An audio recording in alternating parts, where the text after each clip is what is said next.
যখন আমাদের নেতা জনাব তারেক রহমানের 31 দফা বাস্তবায়নের জন্য এবং নতুন বাংলাদেশকে কিভাবে নির্মাণ করা যাবে সেই কাজগুলো করছি, যখন সংস্কারের জন্য প্রতিদিন আমাদের প্রতিনিধি দল সংস্কার কমিটিতে যাচ্ছে, কমিশনে যাচ্ছে এবং নতুন করে বাংলাদেশের রাষ্ট্র কাঠামোকে সাজাবার জন্য যখন কাজ করছে, ঠিক সেই সময় এবং যখন লন্ডন মিটিং এর পরে সব মানুষের মধ্যে একটা আশার সঞ্চার হয়েছে যে অতি দ্রুত একটি গ্রহণযোগ্য নির্বাচনের মধ্য দিয়ে বাংলাদেশের মানুষ আবার তাদের অধিকার ভোটাধিকার প্রয়োগ করতে পারবে, ঠিক সেই সময়ে মিটফোর্ডের ঘটনাকে কেন্দ্র করে কয়েকটি রাজনৈতিক অঙ্গন, কয়েকটি চক্র তারা বাংলাদেশের রাজনীতিকে একেবারে ভিন্ন খাতে প্রবাহিত করার চেষ্টা করছে। বন্ধুগণ, এই চক্রান্ত নতুন নয়, এই ষড়যন্ত্র নতুন নয়। যখনই বাংলাদেশের মানুষ উঠে দাঁড়াতে চেয়েছে, মাথা উঁচু করে দাঁড়াতে চেয়েছে, যখনই বাংলাদেশের মানুষ উঠে দাঁড়াতে চেয়েছে, যখনই বাংলাদেশের মানুষ দারিদ্র্যের বিরুদ্ধে, অভাবের বিরুদ্ধে দাঁড় হওয়ার চেষ্টা করেছে এবং তার নেতা যখন আমাদের তরুণ নেতা তারেক রহমান সাহেব, ঠিক সেই সময় এই সমস্ত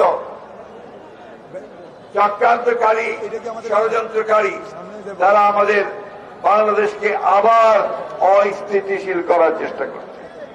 তারা চেষ্টা করছে বাংলাদেশে যেন নির্বাচন না হয়, তারা চেষ্টা করছে মানুষের ভোটাধিকার যেন প্রয়োগ করতে না পারে, তারা চেষ্টা করছে বাংলাদেশ যেন নতুন করে নতুন সূর্যের দিকে তাকিয়ে নতুন করে জেগে উঠতে না পারে। বন্ধুগণ, আজকে অকথ্য অসভ্য ভাষায় আমার নেতা তারেক রহমান সম্পর্কে তারা কথা বলেছে, স্লোগান দিয়েছে।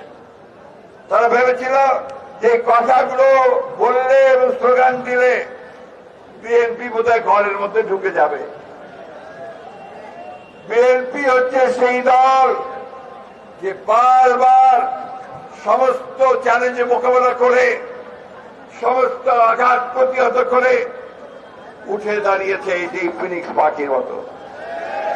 বিএনপি হচ্ছে সেই দল যেই দলের প্রতিষ্ঠাতা, স্বাধীনতার ঘোষক শহীদ প্রেসিডেন্ট জিয়াউর রহমান শাহাদাতের পরে আবারও দেশ নেত্রী বেগম খালেদা জিয়ার নেতৃত্বে উঠে দাঁড়িয়েছে। বন্ধুগণ, সংস্কারের কথা বলে, সংস্কার তো শুরুই করেছে বিএনপি। একদিনের শাসন ব্যবস্থা থেকে, বাকশাল থেকে বহুদলীয় গণতন্ত্র নিয়ে এসেছে শহীদ president Ziaur Rahman. Presidential form of government থেকে সংসদীয় গণতন্ত্র নিয়ে এসেছে বেগম খালেদা জিয়া। সংবাদপত্রের স্বাধীনতা নিশ্চিত করেছেন আমাদের প্রেসিডেন্ট জিয়াউর রহমান। মানুষের বাক স্বাধীনতাকে নিশ্চিত করেছেন জিয়াউর রহমান। অর্থনৈতিক স্বাধীনতাকে নিশ্চিত করেছেন শহীদ প্রেসিডেন্ট জিয়াউর রহমান।